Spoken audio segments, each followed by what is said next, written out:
हरिः ओं श्रीमद्वाल्मीकि रामायणे अयोध्याकाण्डे पंचाशः सर्गः। भारद्वाज जी का श्री राम आदि के लिए स्वस्ति वाचन करके उन्हें चित्रकूट का मार्ग बताना, उन सबका अपने ही बनाए हुए बेड़े से यमुना जी को पार करना, सीता की यमुना और श्याम वट से प्रार्थना, तीनों का यमुना के किनारे के मार्ग से एक कोस तक जाकर वन में घूमना फिरना, यमुना जी के समतल तट पर रात्रि में निवास करना। उचित्वा रजनीं तत्र राजपुत्रावरिन्दमौ महर्षिमभिवाद्याथ जग्मतुस्तंगिरिं प्रति। उस आश्रम में रात भर रहकर शत्रुओं का दमन करने वाले वे दोनों राजकुमार महर्षि को प्रणाम करके चित्रकूट पर्वत पर जाने को उद्यत हुए। तेषां स्वस्त्ययनं चैव महर्षि स चकारः प्रस्थितान् प्रेक्ष्यतांश्चैव पिता पुत्र निवौरसान। उन तीनों को प्रस्थान करते देख महर्षि ने उनके लिए उसी प्रकार स्वस्ति वाचन किया जैसे पिता अपने औरस पुत्रों को यात्रा करते देख उनके लिए मंगल सूचक आशीर्वाद देता है। ततः क्रमे वक्तुं वचनं स महामुनि भरद्वाजो महातेजा रामं सत्यपराक्रमम्। तदनंतर महातेजस्वी महामुनि भरद्वाज ने सत्य पराक्रमी श्री राम से इस प्रकार कहना आरंभ किया। गंगा यमुनयोः संधि मासाद्य मनुजर्षभौ कालिन्दीमनुगच्छेतां नदीं पश्चान्मुखाश्रितां। नरश्रेष्ठ, तुम दोनों भाई गंगा और यमुना के संगम पर पहुंचकर जिनमें पश्चिम मुखी होकर गंगा मिली है उन महानदी यमुना के निकट जाना। अथासाद्य तु कालिन्दीं प्रतिश्रुतसमागतां तस्यास्तीर्थं प्रचरितं पकामं प्रेक्ष्य राघव तत्र यूयं प्लवं कृत्वा तरतां सुमतीं नदीं। रघुनंदन, तदनंतर गंगा जी के जल के वेग से अपने प्रवाह के प्रतिकूल दिशा में मुड़ी हुई यमुना के पास पहुंचकर लोगों के आने जाने के कारण उनके पदचिन्हों से चिन्हित हुए अवतरण प्रदेश को अच्छी तरह देखभाल कर वहां जाना और एक बेड़ा बनाकर उसी के द्वारा सूर्य कन्या यमुना के उस पार उतर जाना।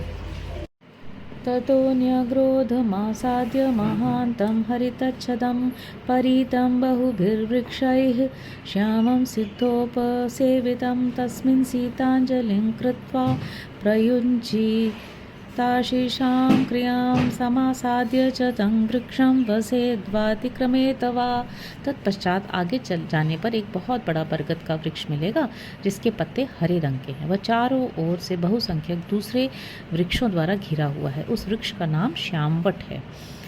उसकी छाया के नीचे बहुत से सिद्ध पुरुष निवास करते हैं। वहां पहुंचकर सीता दोनों हाथ जोड़कर उस वृक्ष से आशीर्वाद की याचना करे। यात्री की इच्छा हो तो उस वृक्ष के पास जाकर कुछ काल तक वहां निवास करे अथवा वहां से आगे बढ़ जाए। क्रोशमात्रं ततो गत्वा नीलं प्रेक्ष्य च काननं सल्लकीबदरीमिश्रं रम्यं वंशैश्चयामुनैः। श्यामवट से एक कोस दूर जाने पर तुम्हें नीलवन का दर्शन होगा। वहाँ सल्लकी, चीड़ और बेर के भी पेड़ मिले हुए हैं। यमुना के तट पर उत्पन्न हुए बांसों के कारण वह और भी रमणीय दिखाई देता है। सपन्थाश्चित्रकूटस्य गतस्य बहुशो मया रम्यो मार्दवयुक्तश्च दावैश्चैव विवर्जितः। यह वही स्थान है जहाँ से चित्रकूट को रास्ता जाता है। मैं उस मार्ग से कई बार गया हूँ। वहाँ की भूमि कोमल और दृश्य रमणीय है। उधर कभी दावानल का भय नहीं होता है। इति पन्थानमादिश्य महर्षिः सन्न्यवर्तत अभिवाद्य तथेत्युक्त्वा रामेण विनिवर्तितः। इस प्रकार मार्ग बताकर जब महर्षि भरद्वाज लौटने लगे तब श्री राम ने तथास्तु कहकर उनके चरणों में प्रणाम किया और कहा, अब आप आश्रम को लौट जाइए।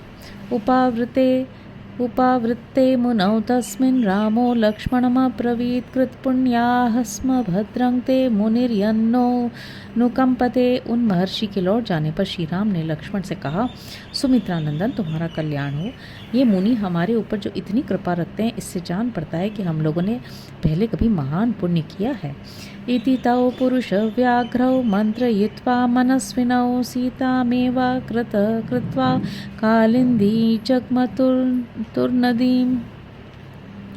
इस प्रकार बातचीत करके वे दोनों मनस्वी पुरुष सिंह सीता को ही आगे करके यमुना नदी के तट पर गए।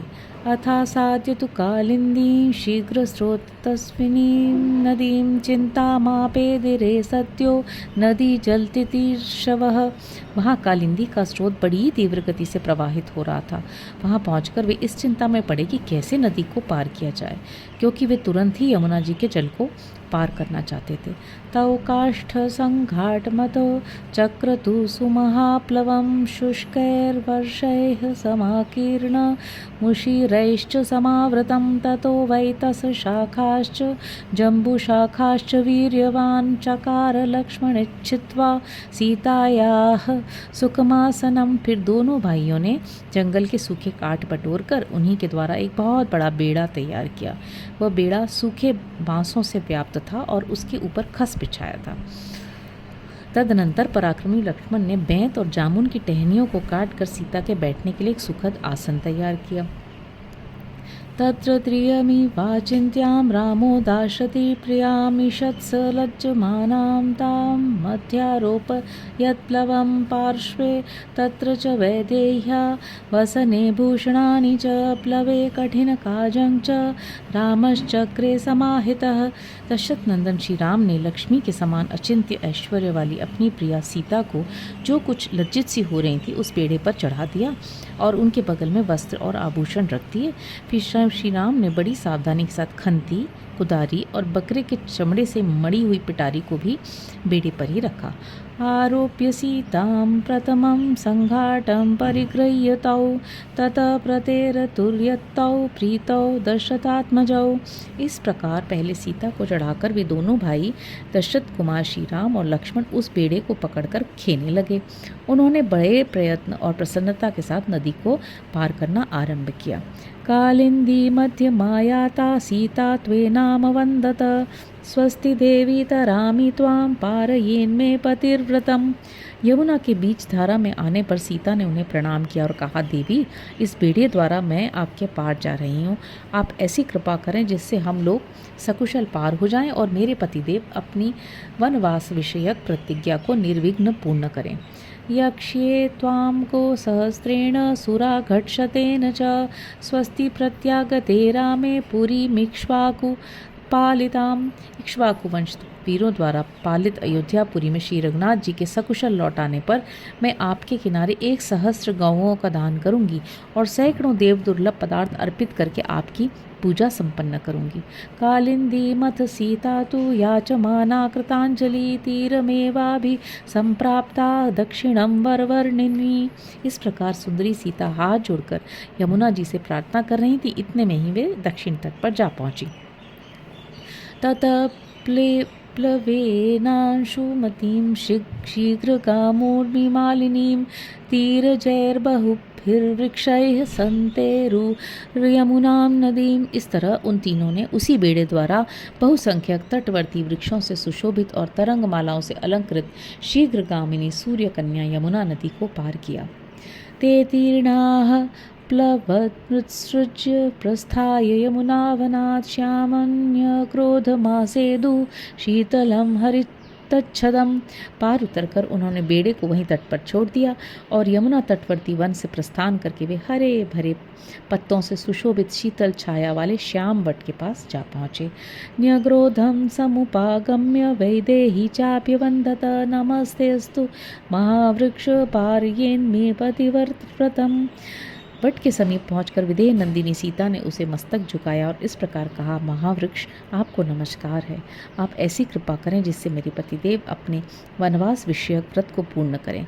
कौसल्यां चैव पश्येम सुमित्रां च यशस्विनीं इति सीतांजलिं कृत्वा पर्यगच्छन् मनस्विनी।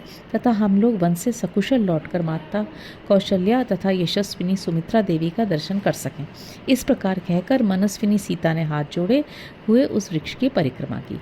अवलोक्य ततः सीता मायाचन्तीमनिन्दितां दयितां च विधेयां च रामो लक्ष्मणमब्रवीत्। सदा अपनी आज्ञा के अधीन रहने वाली प्राण प्यारी सती साध्वी सीता को श्यामवट से आशीर्वाद की याचना करती देख श्री राम ने लक्ष्मण से कहा, सीता मादाय गच्छ त्वम् कृतो भरतानुज पृष्ठोऽनुगमिष्यामि सायुधो द्विपदां वर। भरत के छोटे भाई नरश्रेष्ठ लक्ष्मण, तुम सीता को साथ लेकर आगे आगे चलो और मैं धनुष धारण के पीछे से तुम लोगों की रक्षा करते हुए चलूंगा। यद यत् फलं प्रार्थयते पुष्पं वा जनकात्मजा तत्तत् प्रयच्छ वैदेह्या यत्रास्या रमते मनः। विदेह कुल नंदनी जनक दुलारी सीता जो जो फल या फूल मांगे अथवा जिस वस्तु को पाकर इनका मन प्रसन्न रहे वह सब इन्हें देते रहो। एकैकं पादपंगुलमं लता वा पुष्पशालिनीम् अदृष्टरूपां पश्यन्ती रामं प्रपृच्छ सा बला। अबला सीता एक एक वृक्ष, झाड़ी अथवा पहले की न देखी हुई पुष्प शोभित लता को देखकर उसके विषय में श्री रामचंद्र जी से पूछती। रमणीयान बहुविधान पादपान कुसुमोत्करान सीता वचन संरब्ध आनयामास लक्ष्मणः। तथा लक्ष्मण सीता के कथनानुसार तुरंत ही भांति भांति के वृक्षों की मनोहर शाखाएं और फूलों के गुच्छे ला ला कर उन्हें देते थे। विचित्र वालुक जलाम हंस सार सनादिताम रेमे जनक राजस्य सुता प्रेक्ष्य तदा नदीम। उस समय जनक राज किशोरी सीता विचित्र वालुका और जल राशि से सुशोभित तथा हंस और सारसों के कलनाद से मुखरित यमुना नदी को देखकर बहुत प्रसन्न होती थी। क्रोश मात्रं ततो गत्वा भ्रातरौ राम लक्ष्मणौ बहून मेध्यान मृगान हत्वा चेर तुर्यमुना वने। इस तरह एक कोस की यात्रा करके दोनों भाई श्री राम और लक्ष्मण प्राणियों के हित के लिए मार्ग में मिले हुए हिंसक पशुओं का वध करते हुए यमुना तटवर्ती वन में विचरने लगे। विहृत्यते बहिर्न पूगनादिते शुभे वने वारणवानरायुते समं नदीव प्रमुपेत्य सत्वरम निवासमाजग्मुर दीन दर्शनाः। उदार दृष्टि वाले वे सीता लक्ष्मण और श्री राम मोरों के झुंडों की मीठी बोली से गूंजते तथा हाथियों और वानरों से भरे हुए सुंदर वन में घूम फिरकर शीघ्र ही यमुना नदी के समतल तट पर आ गए और रात में उन्होंने वहीं निवास किया। इतिहासे श्रीमद् रामायणे वाल्मीकि आदि काव्ये अयोध्याकांडे पंचपंचाशः सर्ग। इस प्रकार श्री वाल्मीकि निर्मित आर्ष रामायण आदि काव्य के अयोध्याकांड में 55वां सर्ग पूरा हुआ। हरि ओम।